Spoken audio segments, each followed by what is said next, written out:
want to forget anything? Did you ever want to cut away a piece of your memory or blot it out? Some films just feel grimy, filthy, dirty. Not in the sexual sense, more in the way it's filmed. The content is rich in dark themes, and honestly, there isn't a noble character in the entire cast. These concepts are no stranger to the film noir genre. Archetypes and tropes were born from this, of course, and tonight's film we're looking at is certainly no exception. Welcome back to Nightly Noir, the channel that revels in dark, grimy content. Also, welcome to the first episode of this channel's celebration of Noirvember, the month all about noir. I'm glad you're here to enjoy this wonderful time of year.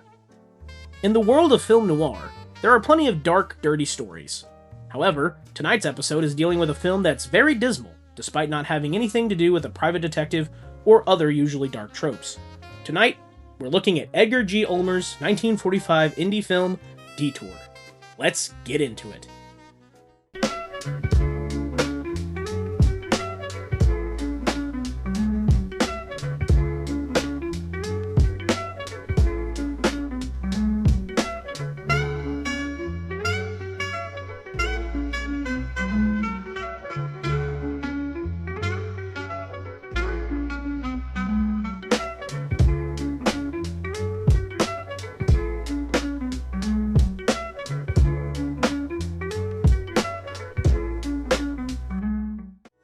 Detour was originally a novel written by Martin Goldsmith in 1939 that went by the same name. With the help of Martin Mooney, they adapted it into a screenplay, and soon transformed it into a full-on film. I think the best part about this movie is the fact that it's in the public domain, meaning you can watch it just about anywhere for free. If you haven't had the pleasure of seeing Detour, I highly recommend doing so before continuing to watch this video. I have a link to the film down in the description for those who might be interested. It's completely free. In 2018, the film was restored by the Academy Film Archive and premiered in Los Angeles at the TCM Festival. Back in 1992, Detour was chosen for the United States National Film Registry by the Library of Congress due to them believing the film was culturally, historically, or aesthetically significant. That's a lot of notoriety for a film that only has a 68-minute runtime. That being said, it packs a lot in such a short time. The film opens with a man, Al Roberts, played by Tom Neal, sitting at a roadside diner in Reno, Nevada. We see him get easily agitated by those around him. He tells a guy off just for speaking to him. The guy gets the idea and then starts playing a song on the jukebox. Immediately, Al gets even more angry and starts yelling at the guy to turn off the song. "That's right, you tell him, Al. Nobody plays lovey-dovey songs at the Waffle House at 3 in the morning and gets away with it." Really though, the only reason he gets upset about the song is because it reminds him too much of his life back in New York. Here's where we get the tried and true trope of a flashback, detailing past events from Al's life. Actually, most of this film is a flashback, much like many other popular film noirs. Al thinks back to when he was working as a pianist for a cheap nightclub in New York City. We see him playing the exact song we heard playing in the diner earlier, along with a finely dressed woman singing the lyrics. It doesn't take long for us to understand his disdain for using his skills on such a cheap place. He talks about this to his girlfriend, Sue Harvey, played by Claudia Drake, who just so happens to be that lead singer from earlier. The scene in which Al and Sue have their conversation on the way home just oozes that classic noir style. The blurry, foggy air, the dark streets, the stark contrast of light and shadow, all culminate into a fantastic scene that does a great job at setting the tone early on. During this, Sue also talks with Al about her plans to quit the nightclub and move to California to pursue a career as an actress. Al obviously has reservations about this, but soon decides that he wants to make his way to California so that he can marry Sue and basically start a new life there with her. The only issue is that he is broke as a joke. I can definitely relate. So just like any smart man from the mid-40s, he starts hitchhiking across the country to reach his beloved. Al reaches Arizona and gets a ride from Charles Haskell Jr. Charles tells Al that he's in luck because he's on his way to Los Angeles for a horse race that he plans to gamble on. The drive is quiet, mostly, except Charles has Al hand him a few pills every now and then. Maybe they were caffeine pills to keep him awake, or maybe they were something with a bit more oomph. Later in the night, he has Al drive so he can rest. I guess my theory about those pills didn't hold much weight. During the drive, a severe rainstorm starts up, and Al has to pull the car over to get the convertible top pulled out. He asks Charles for help, but can't wake the guy up. Must be the rain. I don't wake up easily when it rains hard either. He goes over and opens the passenger side door, and Charles just falls out of the car and hits his head on a nearby rock. Now, Al may not be a doctor, but it doesn't take him long to realize that the guy is dead. Al reasons that it's very possible the guy died from something like a heart attack earlier on, but also believes that if he contacts the police, they would arrest him for thinking he murdered Charles. Here again, we see the classic paranoia that is very characteristic of film noir. There are plenty of protagonists in this medium that share this viewpoint. It serves as a reflection of the sentiment American society had at the time in terms of government and authority. Al soon decides to hide Charles in a bush off to the side of the road. Genius move on his part, I assure you. He also takes the man's clothes, money, and identification so he can assume his identity for the time being. He decides to take Charles' car to get to his destination, then get rid of the car quickly. Al reaches California and stays the night at a motel. He's visibly uncomfortable pretending to be Charles, but at this point, he doesn't think he has much of an option. The next day, he gets gas, and while at the gas station, he meets a woman who goes by the name Vera, played by Ann Savage. She's a hitchhiker heading west as well. Al introduces himself as Charles, still playing the con until he can get to where he needs to go. Unfortunately, this was the worst decision he could have ever made. Once they start driving, Vera is staring daggers into Al.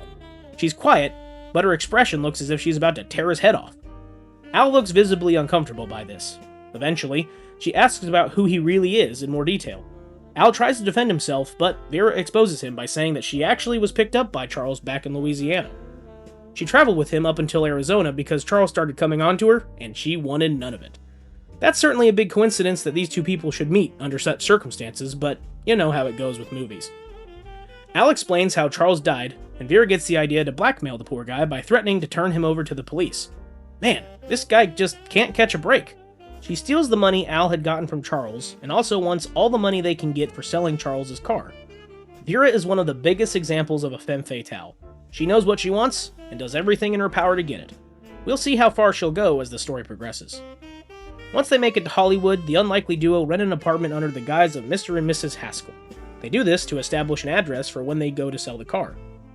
Here's where we get to see a bit more of the type of relationship develop between these two. Vera is very standoffish and seems to always be angry, except for the few times she tries to make a pass at Al. Unsuccessfully, I might add. Unfortunately, we never get an explanation for what makes her tick, but whatever brought her to this point in her life reflects the way the world's shaped her, which is a common theme in film noir. She expresses a very dour outlook on life, and society at large. She gets agitated at Al's insistence that he can get out of the bad situation he's found himself in. She tries to instill her own view on it, but not very convincingly. The next day, Al and Vera take the car to be sold at a car lot, still playing the fake Haskell couple. Right before Al gets a chance to seal the deal on the sale, Vera sees a newspaper article about Charles Haskell's father being close to death, and he just so happens to be pretty stinking rich. The article also details that there is a search for Charles himself, due to the circumstances. Vera's eyes turn into dollar signs at this revelation. She tries to coerce Al into keeping up with the ruse and keeping Charles Haskell's identity to a benefit from his father's death. Al points out that even if he wanted to do something like that, it would be impossible to pull off because he would need to know personal information about Charles that he obviously doesn't have. Way to shut her down, Al. You beat her with everyone's favorite facts and logic. They end up not selling the car due to this brilliant idea of hers, but the idea obviously doesn't stick. They return to the apartment as the animosity between the two of them grows. The tension is so thick, you could cut it with a knife. They start playing cards, but that doesn't really last long. Al tries to convince Vera to just sell the car and take the money so he can be left alone. They argue, and Vera starts threatening to send the cops after him. Ooh boy, what an original threat coming from her. At this point, she had been hitting the booze awful hard. She locks herself in the bedroom with the phone and falls onto the bed with it. Al grabs the power line and tries to pull it to unplug. Unbeknownst to him, Vera, in her drunken state, wrapped the wire around her neck, and well, you can probably guess the rest. Al starts thinking of all the ways he could get caught and decides to leave promptly. We then jump back to where we started, at that little diner in Reno. Al reflects on all the events that led up to him being where he is now. He states that they're now looking for Charles for the murder of his wife. Honestly, this part is pretty ironic, and Al even says so himself. The man that got him into the whole mess to start with is also the man that inadvertently helped him get out of it. Al also thinks about his girlfriend Sue, the person he went through all of this for. He makes the decision not to contact her again to avoid all the baggage he now has, and only hopes that she lives on to have a good life and that she's happy. By the end, Al can't see his life ending well, and we see him getting picked up by the police while he was hitchhiking down an empty road.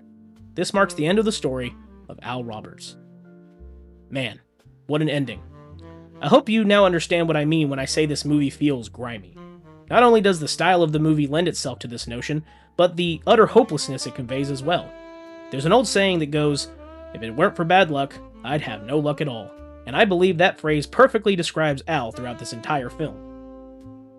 Detour had a positive yet modest reception when it was first released.